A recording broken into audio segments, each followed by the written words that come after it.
এগো ছো ঝুমুরে মানভূ আর কাড়ে নিচ্ছে বিশ্বের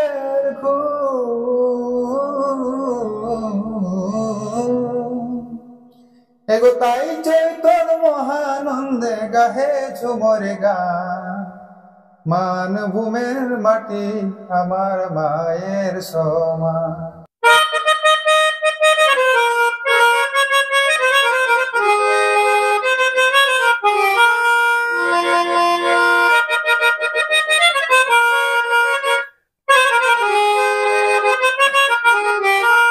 বলেন অনেকে কমান্ডও করেন যে দাদা আপনারা আপনি এমন মানুষের সাক্ষাৎকার আনছেন যারা ভাইরাল হয়েই আছে, অলরেডি ভাইরাল হয়েই আছে, তাদের সেই সব মানুষের সাক্ষাৎকার নিয়ে আসছেন।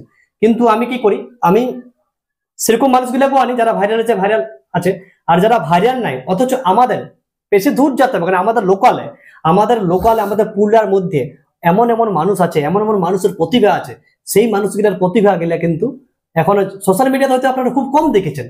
সেসব মানুষকে আমি চেষ্টা করছি যারা এরকম মানে পাড়া গাঁয়া বসবাস করছে অথচ তারা সোশ্যাল মিডিয়ায় আসে নাই। নমস্কার, আপনারা দেখছেন রাজাপুর ইউটিউব চ্যানেল।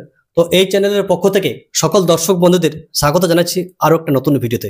তো দিন দিন বিভিন্ন গ্রাম ঘুরিয়ে ঘুরিয়ে বিভিন্ন ধরনের মানুষকে এই চ্যানেলে উপস্থাপনা করার চেষ্টা করছি। তো সেরকমই আজকে ঘুরতে ঘুরতে চলে এসেছি নোয়াপাড়ার পুরা বাগান গ্রামে। তো এইখানে আমার সামনে এমন একজন মানুষ বসে আছে, একজন অন্ধ মানুষ, কিন্তু তার অনেক প্রতিভা আছে। তো সেই প্রতিভাগুলো আজকে কিন্তু আপনাদের সামনে আমি তুলে ধরবো। এই মানুষটা কিভাবে ক্যাসিও বাজাচ্ছে, একজন অন্ধ মানুষ হয়ে কিভাবে ক্যাসিও বাজাচ্ছে, কিভাবে আর্গন বাজায়, তার সমস্ত তথ্য এই ভিডিওটার মাধ্যমে তুলে ধরছি। তো ভিডিওটা শেষ পর্যন্ত দেখুন এবং এই চ্যানেলে নতুন হয়ে থাকলে চ্যানেলটি সাবস্ক্রাইব করে পাশে থাকুন। তো বেশি কথা না বলে সরাসরি চলে যাব দাদার কাছে। তো প্রথমত নমস্কার দাদা। হ্যাঁ নমস্কার, সমস্ত দর্শককে ধন্যবাদ। আর আজ যেহেতু করম, সবাইকে জোহার। আপনার নাম ঠিকানাটা একটু বলুন, আপনার পরিচয়টা। হ্যাঁ, আমার নাম বৃহস্পতি মাহাতো, আমি পুরাবাগান নপাড়া, থানা পুঞ্চা, জেলা পুরুলিয়া, পশ্চিমবঙ্গ, ভারত। আচ্ছা, এখানে বসবাস করেন।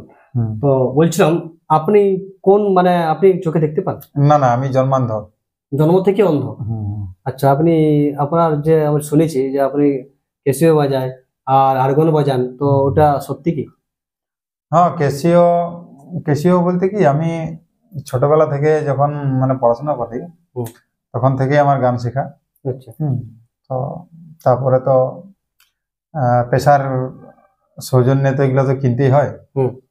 চাকরি বাকরিও চেষ্টা করেছিলাম, কিন্তু যাই হোক সরকারের অসহযোগিতাও বলতে পারেন, বা যাই না, মানে এটা সরকারের ব্যর্থতা আমি দোষ দিব, কারণ আমি সবকিছুতে কোয়ালিফাইড ছিলি। আচ্ছা। কিন্তু সরকার আমাকে সহযোগিতা করে নাই। তো এর ফলে আমি এই পেশাটাই বাছিলি, যে গান বাজনার জগৎ। হ্যাঁ, গান বাজনার জগৎটাই বাছিলি। আচ্ছা, এখন সাক্ষাৎকার পর্বটা আরো আগে দিনে যাবো। এখন আমার দর্শক বন্ধুদের জন্য একটা দেখুন অন্ধ মানুষ কিভাবে ক্যাসিও বাজাচ্ছে। এই যে এটার নাম কি? হ্যাঁ, এটার নাম হচ্ছে মেলোডিকা। এটা উপরে তুলে দেখান দর্শকদের। এটার নাম হচ্ছে মেলোডিকা। মেলোডিকা। তো এইটা কিন্তু চোখে দেখতে পাইনি, কিন্তু সে কিভাবে বাজাবে তার একটা যখন একটা সুর আমার দর্শক বন্ধুদের জন্য শুনান। হ্যাঁ, তো ঠিক আছে, এটার নাম হচ্ছে মেলোডিকা। এই যে এটা হচ্ছে মাউথের সাহায্যে বাজানো যায়, মুখের সাহায্যে বাজানো হয়। তো আমি একটা সুর বাজাই শোনাচ্ছি। সুরটা হচ্ছে, যেহেতু আমরা পুরুলিয়ার লোক, পুরুলিয়া একটা হালকা ঝুমুরের সুর বাজাচ্ছি। আমরা তো পুরুলিয়ার মানে ঝুমুরকে ভালোবাসি, ঝুমুর আমাদের একদম রক্তে মিশে আছে। বলছে মাতৃভাষা মানভূম আমার সাঁওতালিকুর মালি, ছৌ নাচে ঝুমুর গায়ে বিদেশ মাথায় আলি। তো আমাদেরকে পুরুলিয়ার লোককে কিন্তু এই ঝুমুরের ছোঁয়ার জন্যই চিনে, এই বাদ বাকি কিন্তু চিনে নাই। যে আমরা যদি বলি যে আমরা পুরুলিয়ার লোক, আমরা নজরুল গীতি গায়ে আলি, তো কেউ জানবে নাই। কিন্তু ঝুমুর গান বললে আমাদের গর্ব হয় যে ঝুমুর গানের জন্য আমরা সবাই জানি যে ছৌ ঝুমুরের জন্য। তো সেই ঝুমুর গানের একটা সুর। হ্যাঁ নিশ্চয়ই। তো আমি আগে গানটা গাইছি, তারপরে আমি তারটা সুরটা পাইছি। ঠিক আছে। এগো ছো ঝুমুরে মানভূ আর কাড়ে নিচ্ছে বিশ্বের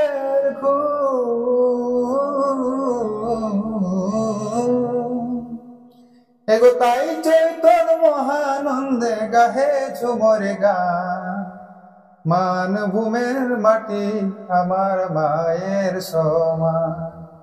তো এটা আমি এখন মেলোডিকাতে একটু বাজাচ্ছি।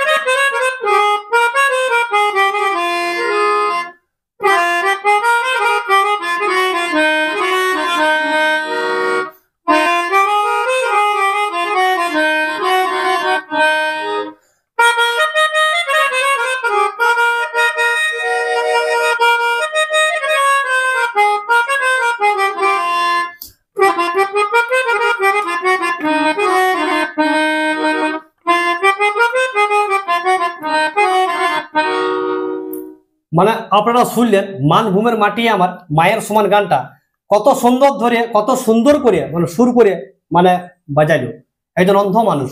মানে কিভাবে এই যে আপনি চোখে তো বলছেন জন্ম থেকে অন্ধ, তো আপনার এই যে মানে সুরতালটা কিভাবে এটা এসেছে? হ্যাঁ, না না, একটা অন্ধ মানুষ মানে যে আমি একদম মানে সমাজের বোঝা, আমি এটা নিজেকে কখনোই মনে করিনি। আচ্ছা, তো অন্ধ মানুষ এই যে আমার একটাই কমে আছে, চোখে শুধু দেখতে পানি, আদারওয়াইজ কিন্তু আমার প্রত্যেকটা অঙ্গ সচল আছে। সচল আছে। তো গান শেখার ক্ষেত্রে সরি, গান শেখার ক্ষেত্রে যে চোখটাই লাগবে তা কোনো মানে নয়।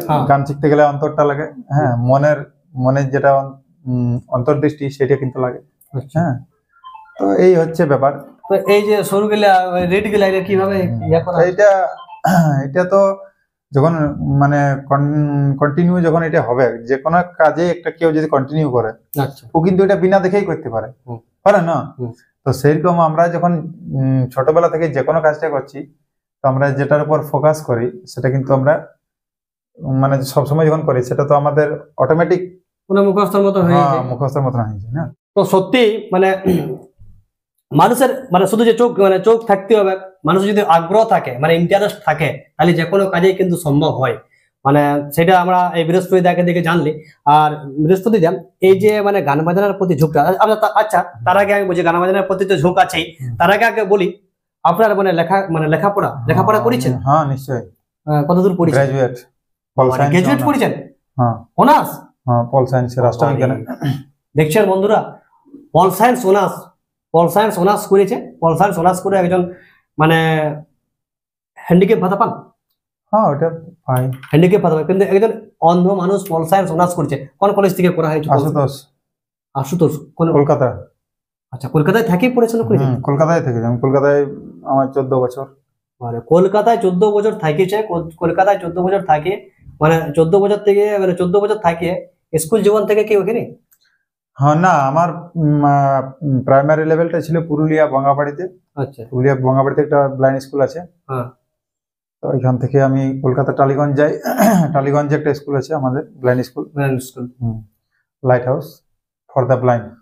তো ওইখান থেকে পাস আউট হয়ে এইচএস। মানে মানুষের যদি মনের জোর থাকে সবকিছু সম্ভব হয়, কিন্তু কি বলবো ভাগ্যের ব্যাপার। বা এখনো মানে বৃহস্পতি এখনো চাকরি পাইনি, এতটা লেখাপড়া করেও। না, চাকরি পাওয়ার আমি দোরগোড়ায় আছি। মানে যদি সরকার দিব মনে করে আজ দিলে কিন্তু আজই হবে। কারণ এদের তো মানে ব্যাপারটা হচ্ছে আমি দুটাতেই কোয়ালিফাইড হয়ে আছি। কোনটা কোয়ালিফাইড হয়ে আছে? মানে লেখাতেও পাস করে আছি, ইন্টারভিউতেও পাস করে আছি। এমন লয় যে আমাকে মাইগেলি দিতে হবে, সেটা লয়। হ্যাঁ, মানে যোগ্যতা আছে। মানে সরকার যদি দেয়, আজ দিলে আজই পাবো, কাল দিলে কাল। পরীক্ষা তৈরি হয়েছে ওইটা ছিল আপনার হচ্ছে পার দপ্তর, নবান্নের যেটা 14 তলা। আচ্ছা, তো সেই 7 তলাতে আমাদের দপ্তরটা আছে, পার্সোনাল অ্যাডমিনিস্ট্রেটিভ রিফর্ম, যেটা মুখ্যমন্ত্রীর আন্ডারে। ওইটা কিন্তু আপনি পাস করে আছেন। হ্যাঁ, তো ঠিক আছে, আরো কথাবার্তা হবে, গল্প হবে। তার আগে আরেকটা আমার দর্শক বন্ধুদের জন্য একটা গান। হ্যাঁ, নিশ্চয়ই। তো আমি তার আগে বলি যে আমি প্রফেশনালি গান তো করিনি, আমি কিন্তু প্রফেশনালি একজন বাজাই, মানে কিবোর্ডিস্ট বা বাজিয়ে বলতে পারো, যাই হোক। তো আমার তো গলা বুঝতেই পারছো, সেই 2 লাইন তো আগে গাইও শোনাচ্ছি, হালকা পাতলা গাই সময় সাপেক্ষে। তো ঠিক আছে, আরেকখানা সুর শোনাচ্ছি। এই গানটা হচ্ছে একটা বাউল গান, এক পয়সাও দাম নাই মরে গেলে। একটা গান আছে, সত্যি আমাদের কিন্তু মরে গেলে এক পয়সাও দাম নাই দাদা। আমরা যে যত টাকার পিছনে ছুটি, কিন্তু আমরা যখন চলে যাব তখন আমাদের জীবনটা কিন্তু সত্যি একদম শূন্য। তো বাউল গানটা শুনুন, একদম বাউল গানটা। তো আমি আগে গানটা বাজাচ্ছি, তারপরে 2 লাইন গাই দেবো। ঠিক ঠিক।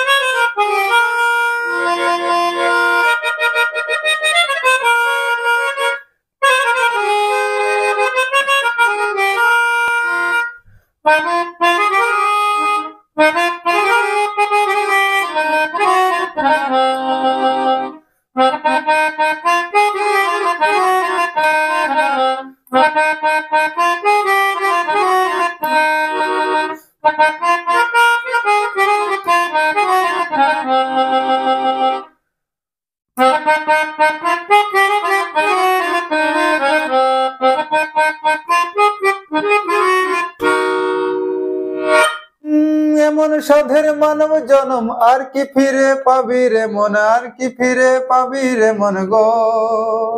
এখন পারিস তো, এখন পারিস তো হরি ভজলে, এক পয়সাও দামে নাই মরে গেলে গো, এক পয়সাও দামে নাই মরে গেলে, এক পয়সাও দামে নাই মরে গেলে গো, এক পয়সাও দামে নাই মরে গেলে। খুব সুন্দর একটা গান, সেটা আপনাকে শুরু করেও শোনাইলো আর বাজায়ও শুনাই দিল। তো দেখুন, আপনারা আপনারা আমাকে বলেন, অনেকেই বলেন, অনেকে কমান্ডও করেন যে দাদা আপনি এমন মানুষের সাক্ষাৎকার আনছেন যারা ভাইরাল হয়েই আছে, অলরেডি ভাইরাল হয়েই আছে, তাদের সেই সব মানুষের সাক্ষাৎকার নিয়ে আসছেন। কিন্তু আমি কি করি, আমি সেরকম মানুষগুলোকেও আনি যারা ভাইরাল আছে, আর যারা ভাইরাল নাই অথচ আমাদের বেশি দূর যেতে হবে, কারণ আমাদের লোকালে আমাদের পুরুলিয়ার মধ্যে এমন এমন মানুষ আছে, এমন এমন মানুষের প্রতিভা আছে, সেই মানুষগুলোর প্রতিভা গেলে কিন্তু এখন সোশ্যাল মিডিয়াতে হয়তো আপনারা খুব কম দেখেছেন। সেই সব মানুষকে আমি চেষ্টা করছি যারা এরকম মানে পাড়া গাঁয়ে বসবাস করছে, অথচ তারা সোশ্যাল মিডিয়ায় আসে নাই, কিন্তু তাদের মনের মধ্যে অনেক প্রতিভা আছে, তাদের যে একটা মনের মধ্যে বলার একটা যে মানে ভিতরে যেটা আমাদের মানে ঘটছে সেটা বলার একটা কোনো প্ল্যাটফর্ম পাচ্ছে না। তো আমি চেষ্টা করছি সেই সমস্ত মানুষদেরকে তুলে ধরা, যাদের মনের মধ্যে অনেক কিছু প্রতিভা আছে, তাদের মানে প্রতিভাগুলো দেখাবার একটা জায়গা পাচ্ছে না। তো আমি সেই সমস্ত মানুষকে তুলে ধরার চেষ্টা করছি। সেরকমই আজকে বৃহস্পতিদার বাড়ি এসেছি এবং বৃহস্পতিদার সাক্ষাৎকার তো আপনারা শুনলেন, ওনার শিক্ষাগত যোগ্যতা এবং ওনার ছোট থেকে যে গান বাজনার প্রতি ঝোঁক, আর আজকে এই জায়গায় সে পড়ে থাকতেও নেই, তার মানে একজন অন্ধ মানুষ তার মানে কতটা কোয়ালিফিকেশন আছে আপনারা তো শুনলেন। তো বেশি বড় আর সাক্ষাৎকার পর্বটা করবো না, সাক্ষাৎকার পর্বটা এখানে শেষ করবো। তার আগে আরেকটা, আমরা তো পুরুলিয়ার মানুষ, ছৌ ঝুমুর নিয়ে থাকি, তো আমি বলবো বৃহস্পতিদাকে আরেকটা যদি ঝুমুর গান, একদম একদম ঝুমুর গান একটু মানে সেরকম একটা ঝুমুর গান আমার একদম একদম একদম একদম। তো এটা আমারই লেখা ঝুমুর, হালকা করে। আপনি গানও লেখেন? এই হালকা পাতলা মানে টুকটাক আর কি, টুকটাক গান। আচ্ছা, টুকটাক গানও লেখে দাদা। তো বৃহস্পতিদাই গানটা লিখেছে, সেই গানটা আগে একটু সুর করে কথা হইলে বলুন, আর তারপরে গানটা বাজাই দিবেন। তো মানে যাই হোক, হালকা পালকা কলম দিয়ে আর কি, অতটা ভালো হয়নি। তার আগে বলি যে কারো আমার ভিডিওটা যারা যারা দেখবেন, কারো অঞ্চলে যদি অন্ধ ছেলে থাকে ছোট্ট, যদি মনে করেন যে কোনো স্কুলে ভর্তি করতে পারছেন না, অবশ্যই দাদাদের মারফত আমার সাথে যোগাযোগ করবেন, বা দাদাদের অনুরোধ করবো যে আপনাদের ডেসক্রিপশনে আমার নাম্বারটা দিয়ে দেবেন। একদম একদম। তারা আমার সাথে যোগাযোগ করে, যে পিছিয়ে পড়া অঞ্চলে যদি কোনো ব্লাইন্ড বাচ্চা থাকে, অন্ধ বাচ্চা থাকে, তাহলে নিশ্চয়ই তাদেরকেও শিক্ষার আলোতে আলোকিত করুন। মানে এটা মনে করবেন না যে সে অন্ধ বলে সে কিছু করতে পারবে না, এটা ভুল ধারণা। মানে সবাই সবকিছু করতে পারে, চেষ্টাই হচ্ছে সাফল্যের মূল চাবিকাঠি। ঠিক। এগো ছোটবেলায় মায়ের কোলে, এগো থাকতি আমি হাসে খেলে, বাহ ভাই রে ভাই, এগো ছোটবেলায় মায়ের কোলে, থাকতি আমি হাসে খেলে, ভাই রে ভাই, ও যে বুকের দুগ্ধ পান করায় কত বড় করে রে, ও যে বুকের দুগ্ধ পান করায় কত বড় করে রে, মাঝে আমার সবার পরে রে,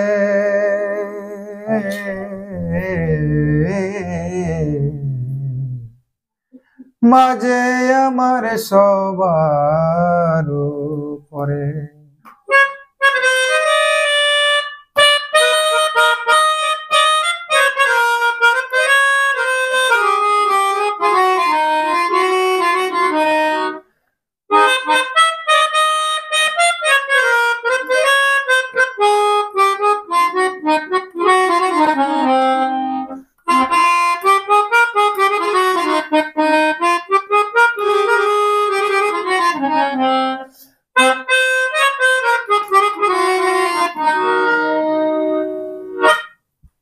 তো আপনারা যারা ভিডিওটা দেখলেন, তার আগে একটা বলি যে বাড়িতে সমস্ত কিছু যন্ত্রই আছে, কিবোর্ড ফিবোর্ড আছে, তো মানে সেরকম ব্যবস্থাপনা করে উঠতে পারিনি, এটা আমার নিজের ব্যর্থতা। হ্যাঁ না না ঠিকই আছে। হ্যাঁ তো যেটা বৃহস্পতিদা করেছে খুব কম সময়ের মধ্যে, আমরা বৃহস্পতিদাকে ফোন করে আসিনি, আমরা হঠাৎ চলে এসেছি। তো বৃহস্পতিদা হঠাৎ করেও যেভাবে আমরা না, আমি আসলে একটু মানে অপ্রস্তুত ছিলাম, আমি যাইনি। হ্যাঁ প্রস্তুত ছিল, তার মধ্যে অ্যাকচুয়ালি লুডো খেলছিলাম। হ্যাঁ তার মধ্যে কিন্তু আপনাকে সময় দিল, আর আপনারা দেখলেন মানে ভিডিওটা দেখলেন। তো ভিডিওটা শেষ পর্যন্ত দেখার জন্য আপনাকে অসংখ্য ধন্যবাদ। আর বৃহস্পতিদা যেটা বললো, বৃহস্পতিদার নাম্বার আমি ডেসক্রিপশনে দিয়ে দেবো। যদি কোনো ব্লাইন্ড বাচ্চা পাড়া গায়ে ছড়িয়ে ছিটিয়ে আছে, আচ্ছা নিশ্চয়ই যোগাযোগ করবেন, অবশ্যই যোগাযোগ করেন বৃহস্পতিদার যদি সাথে। হালকা কোনো প্রোগ্রামে ওদমকে মনে পড়ে তাহলে বলতে পারেন।